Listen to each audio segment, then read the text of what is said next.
స్వర అయితే సారంగి కోసం అని చెప్పి హాస్పిటల్కి వెళ్తుంది. ఇక అక్కడ శివరామకృష్ణ డాక్టర్ ఎక్కడున్నారు అని చెప్పి అడుగుతూ ఉంటుంది. ఇక వాళ్ళైతే అక్కడ ఉన్నారు, ఇక వెళ్ళండి మీరు అక్కడికి వెళ్ళి అని చెప్పి అంటూ ఉంటారు.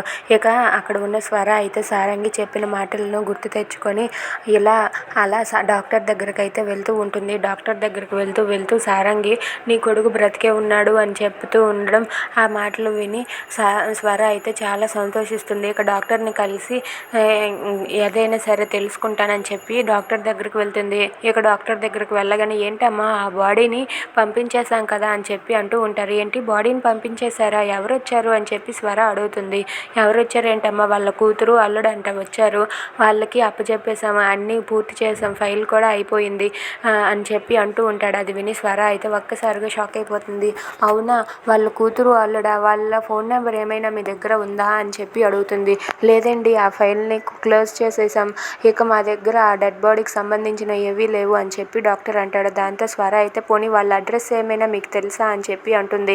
లేదండి, మాకేమీ తెలియదు అని చెప్పి స్వారీ చెప్పేస్తాడు. దాంతో స్వర అయితే అయ్యో ఇప్పుడు నేను నా కొడుకు గురించి తెలుసుకునేది ఎలా అని చెప్పి బాధపడుతూ ఉంటుంది. ఇంతలో అక్కడ ఇంటి దగ్గర ఉన్న సారంగి కూతురు అలాగే అల్లుడు అయితే అక్కడ ఉంటారు. ఇక వాళ్ళ కూతురికి టాబ్లెట్స్ ఇస్తూ వాళ్ళ అల్లుడు అయితే ఏంటి, ఎందుకు నువ్వు ఇలా బాధపడుతున్నావు అని చెప్పి అడుగుతూ ఉంటాడు. దాంతో అక్కడ ఉన్న వైష్ణవి ఇలా అంటుంది, మా అమ్మ ఒక పాపం చేసింది, ఆ పాపం మూట కట్టుకొని ఇప్పుడు ఇలా చనిపోయింది, ఆ పాపం గురించి నాకు పదే పదే చెప్పేది కూడన్నా, నేను ఒక అమ్మాయికి అన్యాయం చేశాను, నేను పాపం మూట కట్టుకున్నాను అని, ఆ మూట కట్టుకున్న పాపానికి ప్రతిఫలమే ఇప్పుడు మా అమ్మ చనిపోయింది అని చెప్పి వైష్ణవి అంటుంది. అది విని అక్కడ ఉన్న వాళ్ళ అల్లుడు అయితే ఏంటి వైష్ణవి నువ్వు, మీ అమ్మ ఏం పాపం చేసింది అని చెప్పి అడుగుతూ ఉంటాడు.